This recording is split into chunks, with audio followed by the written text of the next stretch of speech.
So, Senator, thank you for joining us today. Thank you for your time. I know you're very busy as well, like a lot of our guests today, but I know you've got a window for us today, so I'll get straight into it.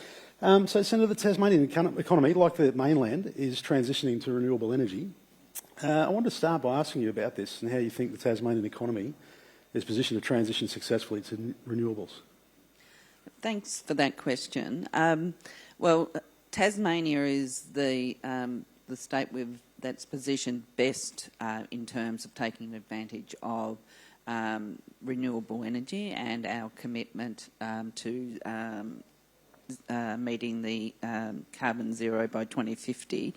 And that's because we know what we're talking about when we talk about renewable energy. we're a renewable state. We've already invested quite heavily in terms of looking at alternative renewable energy sources, and we've got the capability here. And we've seen through the Labor government the investment and the cooperation and the partnerships that they've built, particularly with the state government. We've invested in the hydrogen hub at Bell Bay.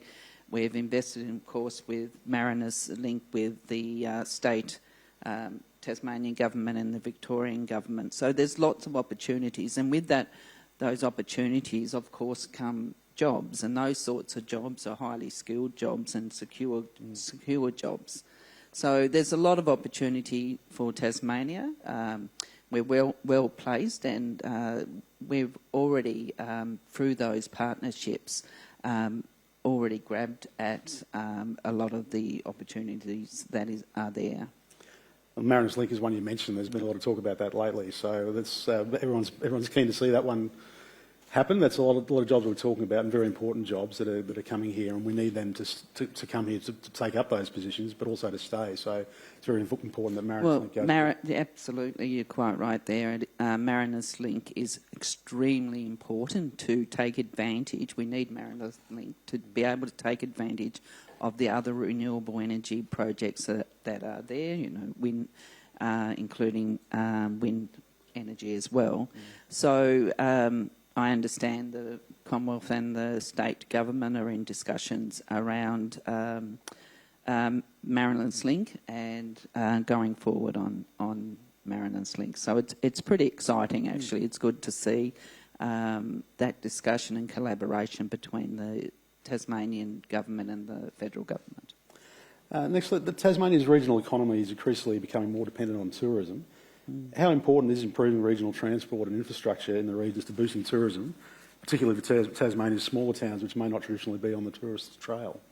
Well, infrastructure is important in many ways. In tourism is just one of them, and tourism is a big job provider in Tasmania, and it's contributes to our economy in a significant way. And it is important that we have infrastructure that meets the criteria and what tourist ventures want.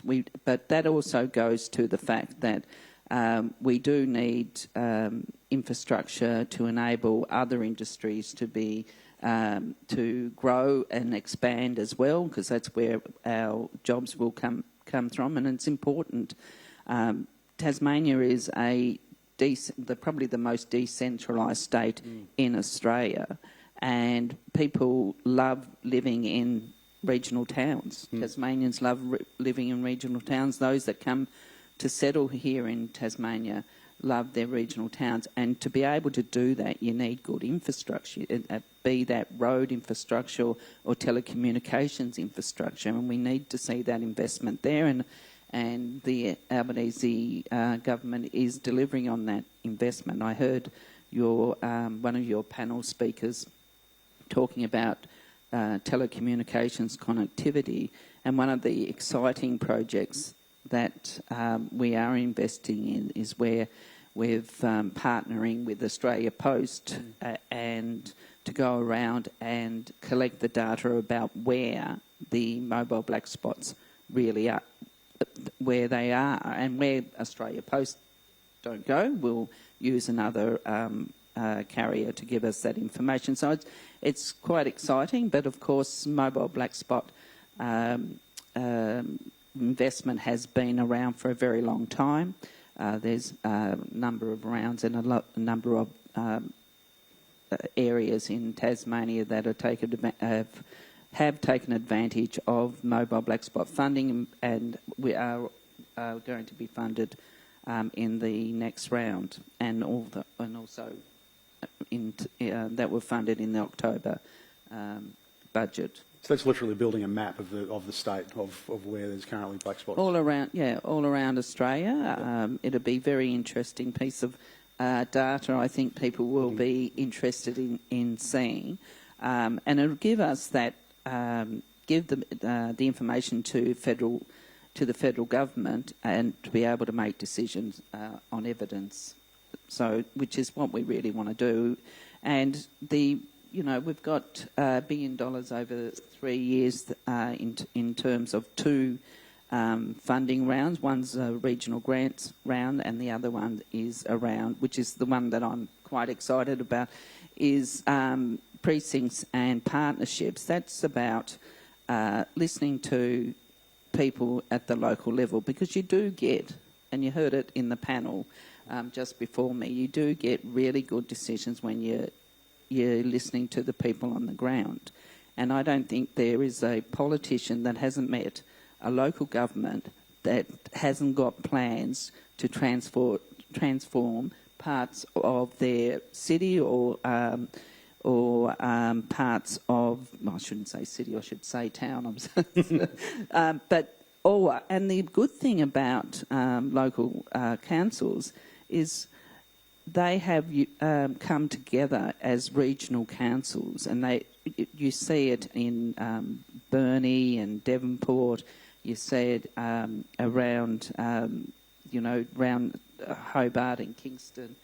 These are councils that have come together as a unit to say to government, state and federal, these are the priorities for our region. This is what we need to expand, to create jobs, and have a town that is more livable, and that includes better telecommunications, better roads, better services, and we heard that about a lack of services as well. And also, of course, education is a huge issue.